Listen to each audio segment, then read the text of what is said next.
کہ ایک بار نبی پاک علیہ الصلوۃ والسلام بی بی عائشہ صدیقہ طیبہ طاہرہ رضی اللہ تعالی عنہا کے گھر مقدس میں تشریف لے گئے، اور بی بی عائشہ فرماتی ہیں کہ میں اس وقت کچھ سلائی کر رہی تھی، رات کا وقت تھا، چراغ گل ہو گیا اور سوئی میرے ہاتھ سے گر گئی۔ اب آج کے زمانے میں تو لائٹس ہیں، روشنی کا سامان ہے، پہلے تو یہ لائٹیں نہیں ہوتی تھی، چراغ ہوتے تھے، لوگ روشنی کا انتظام کرتے تھے۔ اب رات بھی ہو، چراغ بھی گل ہو جائے اور سوئی گر جائے تو مجھے بتائیں یہ تو کوائٹ امپاسبل ہے کہ اندھیرے میں کچھ سوئی تلاش کر سکے۔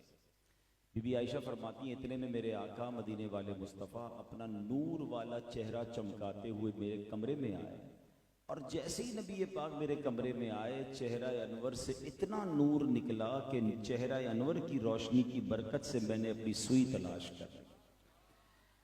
اس حدیث پاک میں جہاں ہم نبی پاک کے نورانی چہرے والے اور آقا کے چہرے سے نور کی جو کرنیں نکلتی ہیں وہ ہمیں پتہ چل رہا ہے کہ رب نے کیسا بنایا اپنے حبیب کو۔ مگر اس حدیث کا جو اگلا پارٹ ہے، بی بی عائشہ فرط محبت سے عرض کرتی ہیں یا رسول اللہ صلی اللہ علیہ وسلم آپ کا چہرہ کتنا نورانی ہے، آپ کتنے حسین ہیں۔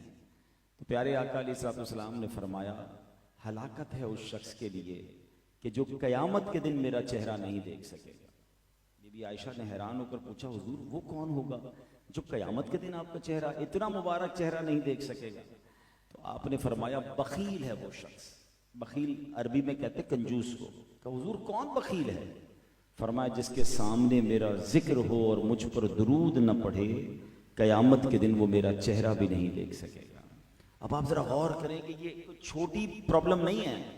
بروز قیامت وہ کون سی ہستی ہوگی جس نے ہماری شفاعت کرنی ہے؟ ہم نے کن سے جا کر اپنے گناہوں کی معافی کے لیے رب کی بارگاہ میں سفارش کرانی ہے؟ وہ نبی پاک علیہ السلام۔